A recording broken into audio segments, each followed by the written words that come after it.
Hey guys, this is Monika Singh and welcome to our channel. जैसा कि आप सभी को पता है कि हम बीएड फर्स्ट ईयर के लेसन प्लान्स कंप्लीट कर रहे हैं। अगर आप नए हैं तो मैं आपको बता दूं कि जो आपके लेसन प्लान्स है उसका पीडीएफ आपके टेलीग्राम पर प्रोवाइड करा दिया जाता है, तो आप टेलीग्राम चैनल ज़रूर ज्वाइन कर लीजिए। फ्री ऑफ कॉस्ट है, आपको कुछ पे नहीं करना है, ठीक है। तो कोई प्रॉब्लम भी नहीं होनी चाहिए। तो अगर आपको चाहिए पीडीएफ तो वहाँ से डाउनलोड कर सकते हैं, ठीक है। इसके अलावा आपके सोशल साइंस, मैथ्स और साइंस के लेसन प्लान्स आपके प्रोवाइड कराए जा रहे हैं। आज हम कर रहे हैं सोशल साइंस का लेसन नंबर 13, ठीक है।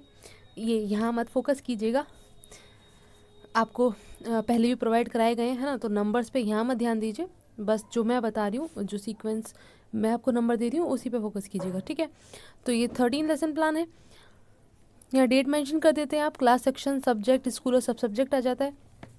आगे आपका आता है टॉपिक, प्रकरण हिंदी में कहते हैं। आज हमारा टॉपिक है संसाधन, ठीक है। इसके आगे जब हम चलते हैं तो हमारे जर्नल ऑब्जेक्टिव्स आते हैं। आप जानते हैं जर्नल ऑब्जेक्टिव्स आपके पूरे साल पर डिपेंड करते हैं, धीरे धीरे करके आप इन्हें अचीव करते हैं, तो ये लॉन्ग टर्म ऑब्जेक्टिव्स होते हैं। और अभी तक आपने देखा जैसे कि ज्योग्राफी है तो उसमें आप सेम रख सकते हैं जर्नल ऑब्जेक्टिव्स। आप हिस्ट्री का पोर्शन कर रहे हैं, आप हिस्ट्री वाले में सेम हिस्ट्री के लिए जर्नल ऑब्जेक्टिव्स रख सकते हैं, ठीक है। मतलब डिफरेंट डिफरेंट लेसन प्लान्स अगर सेम सब्जेक्ट के हैं तो आप उनमें सामान्य उद्देश्य सेम रख सकते हैं। और जबकि स्पेसिफिक उद्देश्य जो होता है आपका, स्पेसिफिक ऑब्जेक्टिव होते हैं, विशिष्ट उद्देश्य, ये आपके टॉपिक बदलते ही चेंज हो जाते हैं। टॉपिक चेंज, ये भी चेंज हो जाते हैं, ठीक है। आगे आपका टीचिंग एड्स है, तो ये आपके टीचिंग एड्स आगे जो जो आप चीज़ें पढ़ाने में यूज़ करने वाले हैं। इसके आगे प्रीवियस नॉलेज, हम मानकर चलते हैं बच्चों को कुछ ना कुछ जानकारी ज़रूर होगी, तो ये प्रीवियस नॉलेज में आ जाता है, ठीक है। सबसे पहले फिर हमारा क्या आता है, देखिए यहाँ पहले हेडिंग देख लें ज़रा, कुछ क्या क्या दी हुई हैं। सबसे पहले इधर टीचिंग पॉइंट्स आते हैं, शिक्षण बिंदु, आप जो पढ़ाने वाले हैं। इधर फिर शिक्षण उद्देश्य एवं उनका विशिष्टीकरण, जो स्पेसिफिक ऑब्जेक्टिव लिखे हैं ना उसी पर बेस्ड ये लिखे जाते हैं। फिर पीपल टीचर एक्टिविटी, आप जो क्वेश्चंस पूछेंगे या फिर स्टेटमेंट देंगे, एक्सप्लेनेशन करेंगे, वो यहाँ आ जाएगा। बच्चे जो आंसर करेंगे वो स्टूडेंट्स एक्टिविटी में आएगा। आप जो भी चीज़ें यूज़ कर रहे हैं बच्चे को, जैसे ब्लैक बोर्ड वर्क हो गया या कोई पिक्चर चार्ट शो कर रहे हैं, उसको आप यहाँ प्रेजेंट करेंगे। इसके बाद इवैल्यूएशन, लास्ट में हम कुछ क्वेश्चंस ऐसे रखते हैं ये जानने के लिए कि बच्चों को समझ में आया तो वो आंसर ज़रूर करेंगे, तो वो इवैल्यूएशन क्वेश्चंस में आ जाता है, ठीक है।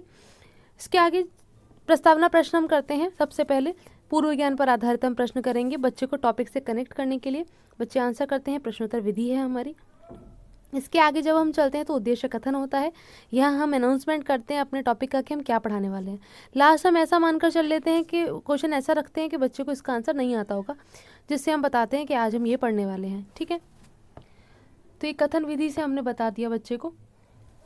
इसके आगे जो पहला टॉपिक हमारा आया वो है संसाधन का अर्थ। हम संसाधन का अर्थ समझाएंगे। ये आपका बिहेवियर ऑब्जेक्टिव हो गया। फिर छात्र अध्यापिका कथन, अगर आप बॉय हैं तो छात्र अध्यापक लिखेंगे, ठीक है। तो एक्सप्लेनेशन हम दे रहे हैं सीधे, ठीक। तो छात्र एवं छात्राएं ध्यानपूर्वक सुनेंगे। व्याख्यान और प्रदर्शन विधि है हमारी। देखिए जो हमारा एसएसटी होता है उसमें काफ़ी पोर्शन ऐसा होता है बच्चों को इतना नॉलेज नहीं होती उसके बारे में, इसलिए यहाँ ये जैसे बताया था ना, अलग अलग प्रोफेसर्स हैं तो सबका पैटर्न थोड़ा बहुत अलग होता है। तो अगर आप विकासात्मक प्रश्न की जगह पहले अगर एक्सप्लेनेशन दे रहे हैं तो उसमें भी कोई प्रॉब्लम नहीं है, ठीक है, वो गलत नहीं होगा। तो एक्सप्लेनेशन हो गई, फिर अब विकासात्मक प्रश्न आ गए हमारे। कुछ प्रश्न कर लिए, बच्चे ने आंसर किया, प्रश्नोत्तर विधि हो जाती है। इसके आगे जब हम चलते हैं तो हमारा नेक्स्ट टॉपिक आया संसाधन के प्रकार। विकासात्मक प्रश्न देखिए हमारे क्या होते हैं, जो अगले टॉपिक पर कनेक्ट करने की कोशिश करेंगे, ठीक है। हम ऐसे प्रश्न लेकर चलते हैं। छात्र अध्यापिका कथन आ गया हमारा, तो दो यहाँ टाइप हो गए संसाधन के। छात्र ध्यानपूर्वक सुन रहे हैं, व्याख्यान विधि हो जाती है।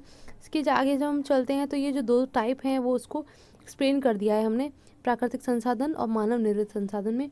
ये हमने ग्राफ सा कुछ शो कर दिया कि ये हमने बता दिए, ऐसा वर्गीकरण शो कर दिया, ठीक है। आज का जो लेसन प्लान है थोड़ा सा छोटा है, ठीक, तो उसके अकॉर्डिंग आप देख लीजिएगा। अगर आपको लग रहा है कि आप एक दो पॉइंट और में आगे बढ़ा सकते हैं तो बढ़ा लीजिए, क्योंकि अब तक तो आपने इतने लेसन प्लान देखे हैं, आपको समझ आ गया होगा कि कैसे बनाते हैं हम लेसन प्लान, तो आप खुद भी कोशिश कर सकते हैं, ठीक है।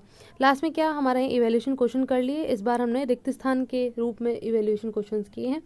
यहाँ हमारा छोटा सा गृह कार्य आ गया, बच्चे ने आंसर करके लेकर आएंगे वो, ठीक है।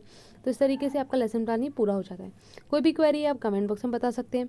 फीडबैक ज़रूर दीजिए। आप फीडबैक नहीं देते हैं, आप लोग देखते हैं तो कि आपको हेल्पफुल लग रहा है तो हेल्पफुल बताइए, नहीं लग रहा है तो वो भी बता दीजिए, कोई प्रॉब्लम नहीं है, ठीक है। देन नेक्स्ट वीडियो में मिलते हैं। Thanks for watching.